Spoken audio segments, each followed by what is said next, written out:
반면에 이제 신제도화 경제학을 만든 더글라스 놀스는 중세 사회의 모습을 이렇게 착취 피착취의 관계가 아니라 계약 관계로 보는 거예요. mutually supportive, 서로가 도움을 주는 거예요. 그 영주는 무슨 역할을 하냐? 공공재를 제공하는 거예요. 공공재라는 것은 뭐예요? 군사적 보호죠. 제일 큰 게.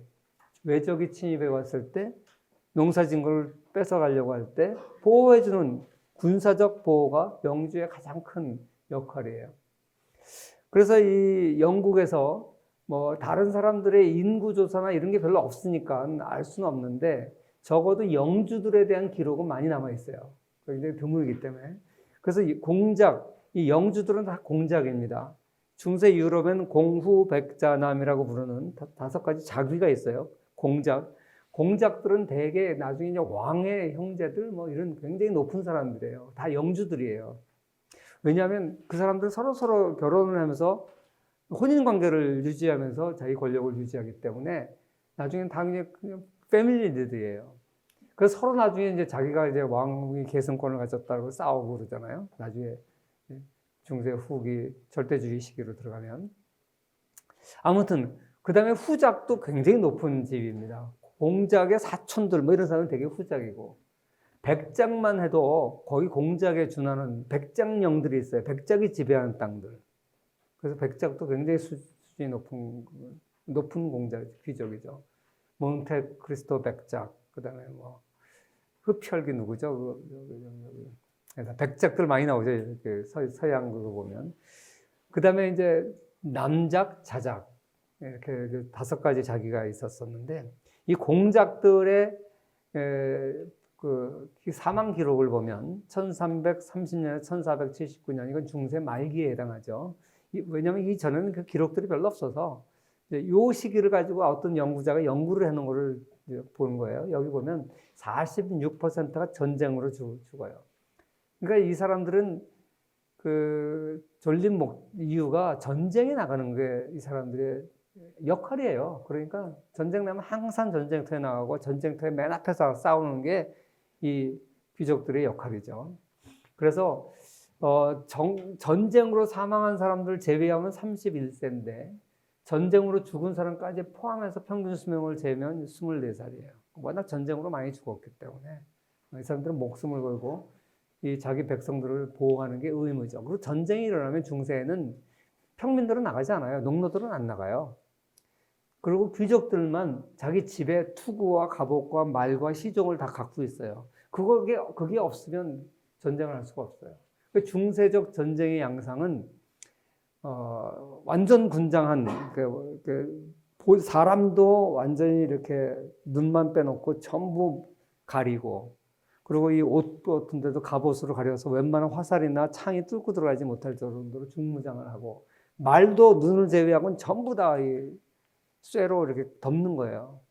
그래가지고 이 무거운 갑옷을 입고 무거운 말을 자유자재로 구사하려면 대단한 체력이 있어야 돼요. 그러니까 어릴 때부터 귀족들은 말 위에서 훈련하는 걸 배우고, 그 다음에 우리가 가동 중세 영화에서 보는 큰 창이잖아요. 긴 창. 이거를 들고 마음대로 달리면서 상대를 찌를 수 있는 능력이 있어야 돼요. 그리고 이제 창이 떨어졌을 때 칼을 꺼내서 그 무거운 큰 칼을 휘둘릴 수 있는 힘과 기술이 있는 사람. 이게 귀족들이에요. 그러니까 귀족들은 평생 전사로 어릴 때부터 훈련받고 평생 그걸 단련하지 않으면 안 돼요. 그리고 한 명의 이 말탄 기사가 갖고 있는 위력은 오늘날의 전술로 치면 탱크예요, 탱크. 보병들이 있어도 거기에 중무장한 기사들이 떼거지로 말 타고 달려들면 그 보병을 탱크로 깔아먹는 게 비슷한 전법이 있는 거예요. 나중에 십자군제 할 때 어떻게 해서 이슬람을 초토화시키느냐, 이 전술 때문에 그래요. 그래서 이제 이 군사적으로 이 귀족들은 전쟁터에 나가서 농노들을 보호하는 게 그 귀족들의 역할이었다. 그 다음에 경제적으로도 이 당시에 흉년이 많이 들죠. 오늘날 같이 흉년을 창고 같은 걸로 쌀을 식량을 잘 보관한 것도 아니고 일반 백성들이 흉년이 닥치면 굶어 죽는 수밖에 방법이 없어요. 그럴 때 이제 영주들이 자기 곳간을 헐어서 이 사람들을 돕는 거죠. 왜? 이 사람들을 보호하지 않으면 다음에 농사를 누가 져요? 그러니까 영주 입장에서도 농노가 귀한 거예요. 그러니까 영주와 농노와의 관계는 이렇게 서로가 필요한 거죠. 오늘날의 용어로 치면 공공재를 제공하는 게 국가의 역할이잖아요. 그 국가의 역할을 해주는 게 귀족과 군사적 지배계층의 역할이다. 이렇게 이제 보는 거죠. 그래서 이 군사적으로 그 유럽은 오랜 역사 속에서 귀족은 자기 농노를 백성을 돌봐야 된다고 하는 정신이 노블리스 오블리주로 나타나는 거죠.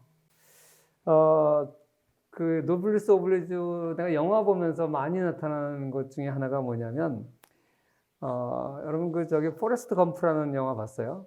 톰 행크스가 아주 젊었을 때 열연을 했던 유명한 영화죠. 혹시 안 본 사람이 있으면 하도 옛날 영화라서 여러분 안 본 사람이 있을 텐데 한번 보세요. 여기 보면 월남전에 이제 가게 되는데 월남전에서 저 소대장을 만나요.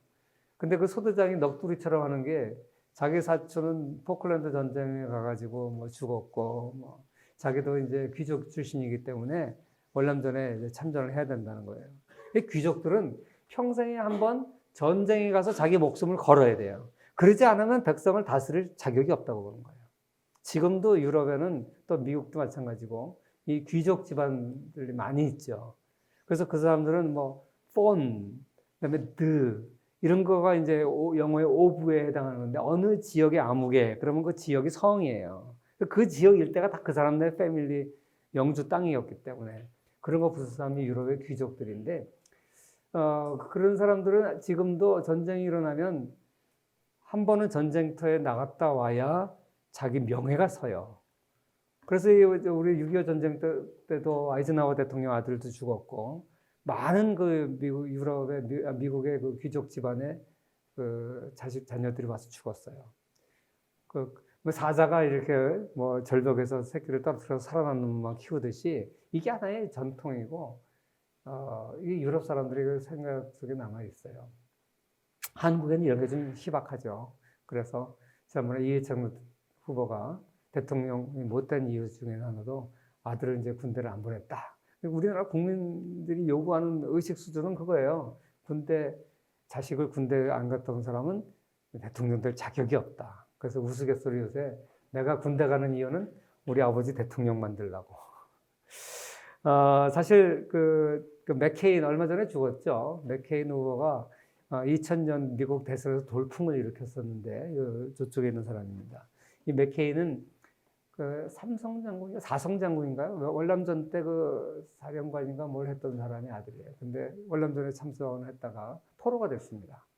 근데 미국은 이제 어떤 전통이 있냐면 포로가 되면 이제 포로 교환을 계속 하죠. 전쟁 중에도. 서로가 이제 동등한 숫자를 이렇게 풀어주게 되는데 포로 교환을 할 때 잡힌 순서예요. 잡힌 순서. 계급에 관계없이 잡힌 순서.